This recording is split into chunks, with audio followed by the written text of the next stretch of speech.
Hello केम छो dear students painted application download નથી કરી તો હમણાં જ કરી લો કારણ કે તમને દરેક વિષયના સ્વાધ્યાયનું સોલ્યુશન્સ બિલકુલ ફ્રી અહીંયા મળી જશે અહીંયાથી તમે ધોરણ પણ ચેન્જ કરી શકશો ધોરણ 8 9 10 અને સ્વાધ્યાય પોથી હોય અસાઇનમેન્ટ હોય જે તમારા માટે જરૂરી છે દરેક વસ્તુનું સ્વાધ્યાયનું સોલ્યુશન્સ પીડીએફ સાથે ત્યાં મળી જશે તો પેન્ટેડ એપ્લિકેશન ડાઉનલોડ કરીને ફ્રીમાં લાભ ઉઠાવો। નમસ્કાર વિદ્યાર્થી મિત્રો, સ્વાગત છે તમારું તમારી પ્રિય યુટ્યુબ ચેનલ પેન્ટેડ સાથીમાં।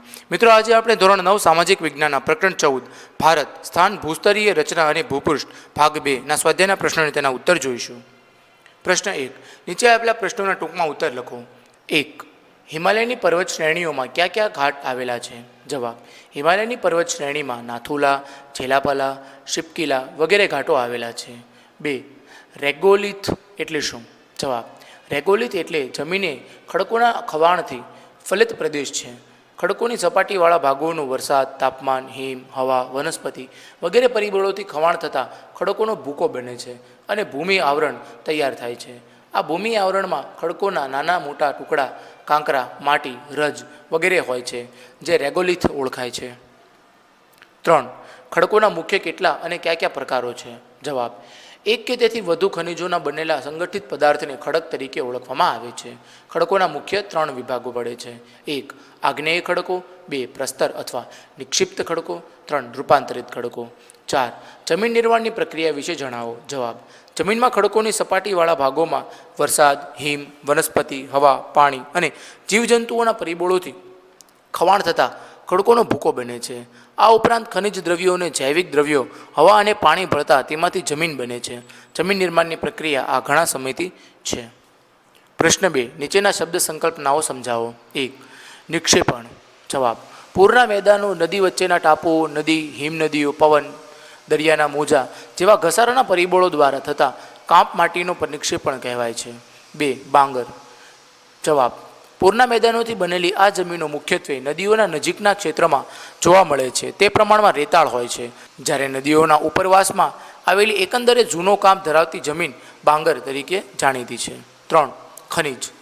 જવાબ, સમાન ગુણધર્મ ધરાવતા ઘન, પ્રવાહી કે વાયુ રૂપે પદાર્થો કે ચોક્કસ રસાયણિક ધરાવતા પદાર્થો ખનિજ કહેવાય છે।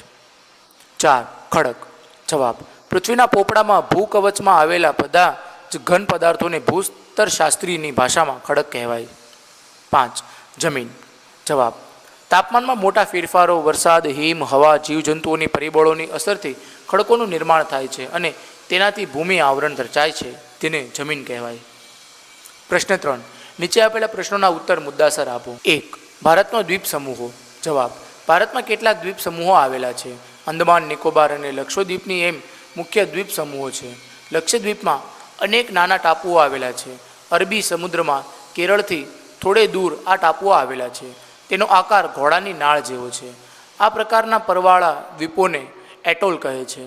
અન્ય દ્વીપ સમૂહોમાં બંગાળની ખાડીમાં આવેલા અંદમાન નિકોબારનો સમાવેશ થાય છે। અહીં ટાપુઓની સંખ્યા ઘણી છે।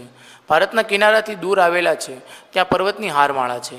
આ ટાપુ 350 કિમીના વિસ્તારમાં પથરાયેલા છે। નાના મોટા કુલ 572 ટાપુઓમાંથી અંદમાન જૂથના કુલ 25 ટાપુઓ અને નિકોબાર જૂથના કુલ 13 ટાપુઓ પર વસ્તી છે। આમ અંદમાન નિકોબાર ટાપુઓ દેશની વ્યૂહાત્મક સુરક્ષાની દ્રષ્ટિએ ઘણા મહત્વના છે। हेलो केम छो dear students painted application download નથી કરી તો હમણાં જ કરી લો કારણ કે તમને દરેક વિષયના સ્વાધ્યાયનું સોલ્યુશન્સ બિલકુલ ફ્રી અહીંયા મળી જશે। અહીંયાથી તમે ધોરણ પણ ચેન્જ કરી શકશો ધોરણ 8 9 10 અને સ્વાધ્યાય પોથી હોય અસાઇનમેન્ટ હોય જે તમારા માટે જરૂરી છે દરેક વસ્તુનું સ્વાધ્યાયનું સોલ્યુશન્સ પીડીએફ સાથે ત્યાં મળી જશે તો પેન્ટેડ એપ્લિકેશન ડાઉનલોડ કરીને ફ્રીમાં લાભ ઉઠાવો। 2, ભારતની જમીનના પ્રકારો જણાવી વિસ્તૃત માહિતી આપો। જવાબ, ભારતની જમીનના મુખ્ય 6 પ્રકારો છે: કાંપની જમીન, કાળી જમીન, રાતી જમીન, પડખાઉ જમીન, પર્વતીય જમીન, રણ પ્રકારની જમીન। 1, કાંપની જમીન। તેના 2 પ્રકાર પડે છે: 1, ખદર, 2, બાંગર। નદીઓના નિક્ષેપણથી તૈયાર થતી આ નવા કાંપની જમીનને ખદર તરીકે ઓળખવામાં આવે છે। તે પ્રમાણમાં રેતાળ હોય છે, જ્યારે નદી ખેડોના ઉપરવાસમાં આવેલી જૂનો કાંપ ધરાવતી જમીન બાંગરા તરીકે જાણીતી છે। પંજાબ, ઉત્તર પ્રદેશ, બિહાર વગેરે રાજ્યમાં આ પ્રકારની જમીન આવેલી છે। 2, કાળી જમીન। આ જમીન મહારાષ્ટ્ર, મધ્યપ્રદેશ, ગુજરાત, કર્ણાટક, આંધ્રપ્રદેશ વગેરે જોવા મળે છે। આ કાળી જમીન દ્વીપકલ્પી ઉચ્ચ પ્રદેશની ભેટ છે. આ જમીન ચીકણી અને કસવાળી હોય છે. તેમાં ભેજ સંગ્રહ ક્ષમતા વધારે હોય છે. કપાસના પાક માટે અનુકૂળ છે, તેથી તેને કપાસની કાળી જમીન કહે છે. 3. રાતી જમીન. આગ્નેય અને રૂપાંતરિત ખડકો ધરાવતા ક્ષેત્રમાં રાતી જમીન આવેલી છે. લોહ અને સેન્દ્રિય તત્વોને લીધે આ જમીનનો રંગ રાતો દેખાય છે. ગોવા, તમિલનાડુ, ઓડિશા અને ઝારખંડના કેટલાક ભાગોમાં રાતી જમીન જોવા મળે છે. 4. પડખાઉ જમીન. વધુ વરસાદને કારણે તીવ્ર ધોવાણના પરિણામ સ્વરૂપે પડખાઉ જમીન તૈયાર થાય છે. જૈવિક દ્રવ્યોનું પ્રમાણ ઓછું હોવાથી આ જમીન ઓછી ફળદ્રુપતા ધરાવે છે. આવી જમીન દખ્ખણના પહાડી પ્રદેશો, કર્ણાટક, કેરળ, ઓડિશામાં જોવા મળે છે. પર્વતીય જમીન.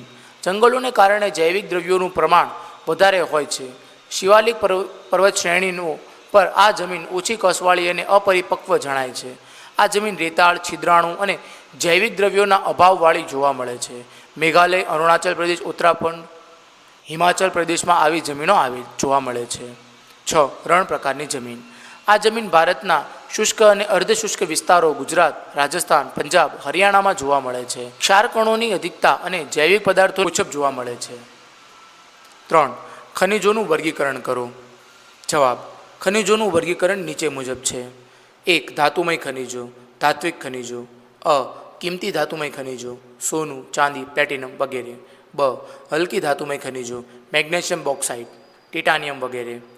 સામાન્ય ઉપયોગમાં લેવાતા ખનિજો, લોખંડ, તાંબુ, જસત, કલય, નિકલ વગેરે. મિશ્ર ધાતુ રૂપે વપરાતા ખનિજો, કોમિયન, મેગ્નીઝ, ટંગસ્ટન, વેનેડિયમ વગેરે. 2. અધાતુમય ખનિજો, ચૂનાના ખડકો, ચોક, એસ્બેસ્ટોસ, ફ્લોસ્પાર્સ, સલ્ફર, હીરા વગેરે. 3. સંચાલન શક્તિ માટે ઉપયોગમાં લેવાતા ખનિજો, કોલસો, ખનિજ તેલ અને કુદરતી વાયુ, થોરિયમ વગેરે. પ્રશ્ન 4. નીચે આપેલા પ્રશ્નોમાં યોગ્ય વિકલ્પ પસંદ કરી જવાબ પૂર્ણ કરો. 1. પતકાય ટેકરીઓ, અરુણાચલ પ્રદેશ. સુલાઈ, ખાલી જગ્યા. જવાબ સી, મિઝોરમ. 2. નીચેનામાંથી કયું વિધાન ખોટું છે? શોધો. જવાબ સી, ધ્રુવી. ટંગસ્ટન, મેંગનીઝ અને ક્રોમિયમ વગેરે અધાતુમય ખનિજો છે. 3. સાચા જોડકા જોડો. 1. પ્રસ્તર ખડક. 2. રૂપાંતરિત ખડક. 3. આગ્નેય ખડક. A. ગ્રેનાઇટ. B. ચૂનાનો ખડક. C. આરસ પહાણ, માર્બલ. જવાબ A. 1 B, 2 C, 3 A. 4. નીચેનામાંથી કયું વિધાન સાચું છે? જવાબ C. પશ્ચિમ ઘાટ અરબ સાગરને કિનારે અવિચ્છનીય રૂપે ઉત્તર દક્ષિણમાં વ્યાપ્ત છે. 5. અરવલ્લી અને વિંધ્યાચળની વચ્ચે કયો પ્રદેશ આવેલો છે? જવાબ B. માળવાનો. મિત્રો, અહીં આપણો સ્વાધ્યાય એ પૂર્ણ થાય છે. તમે હજુ સુધી પેન્ટેડ સાથી સાથે ન જોડાયા હો તો આજે જ પેન્ટેડ સાથીને સબસ્ક્રાઇબ કરો. હવે આપણે મળીશું એક નવા પાઠના સ્વાધ્યાય અને પ્રશ્નોના ઉત્તરો સ્વાધ્યાય. હેલો, કેમ છો dear students? Painted application download નથી કરી તો હમણાં જ કરી લો, કારણ કે તમને દરેક વિષયના સ્વાધ્યાયનું સોલ્યુશન્સ બિલકુલ ફ્રી અહીંયા મળી જશે. અહીંયાથી તમે ધોરણ પણ ચેન્જ કરી શકશો, ધોરણ 8, 9, 10 અને સ્વાધ્યાય પોથી હોય, અસાઇનમેન્ટ હોય, જે તમારા માટે જરૂરી છે દરેક વસ્તુનું સ્વાધ્યાયનું સોલ્યુશન્સ PDF સાથે ત્યાં મળી જશે. તો પેન્ટેડ એપ્લિકેશન ડાઉનલોડ કરીને ફ્રીમાં લાભ ઉઠાવો.